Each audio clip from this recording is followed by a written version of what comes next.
మతం మారిన గిరిజనులను షెడ్యూల్ తెగల జాబితా నుండి తొలగించాలని ఆదిలాబాద్ పార్లమెంట్ సభ్యులు సోయం బాపురావు అన్నారు.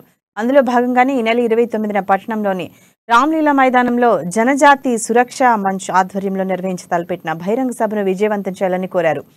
ఆదిలాబాద్ జిల్లా కేంద్రంలోని తన నివాసంలో ఏర్పాటు చేసిన మీడియా సమావేశంలో ఆయన మాట్లాడారు. గిరిజనుల సంస్కృతి సంప్రదాయాలను దెబ్బతీసే విధంగా ఇతర మతంలోకి మారుతున్నారని అన్నారు. మళ్లీ ప్రభుత్వ పరంగా అన్ని విధాలుగా లబ్ధి పొందడంతో నిజమైన ఆదివాసీ గిరిజనులు తీవ్రంగా నష్టపోవాల్సి వస్తుందన్నారు. రాజ్యాంగంలో మార్పు తీసుకుని వచ్చే విధంగా గిరిజన సంస్కృతి పరిరక్షణ సమ్మేళనం కృషి చేస్తుందన్నారు. సంఘం ఏర్పాటు చేయడం జరిగింది. దీనివల్ల దీనికి దేశ నేషనల్ అధ్యక్షుడు హెచ్కే నాగు గారిని నిర్వహించడం జరిగింది. కాబట్టి ఈ బహిరంగ సభకు అందరూ ఆదివాసీ సోదరులందరూ కూడా అధిక సంఖ్యలో రావాలని కూడా విజ్ఞప్తి చేయడం జరుగుతుంది.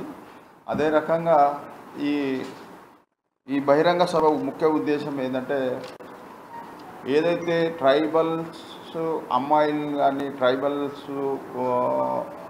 మోసపోయి కొంత మత మార్పిడి చేయడం జరుగుతుంది. కాబట్టి దీనివల్ల అనేక ఇబ్బందులు కలుగుతుంది.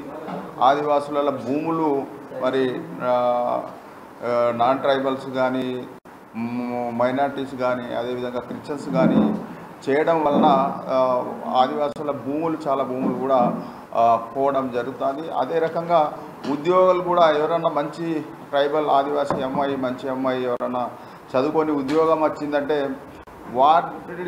ఆ మహిళలను కూడా మాయమాటలు చెప్పి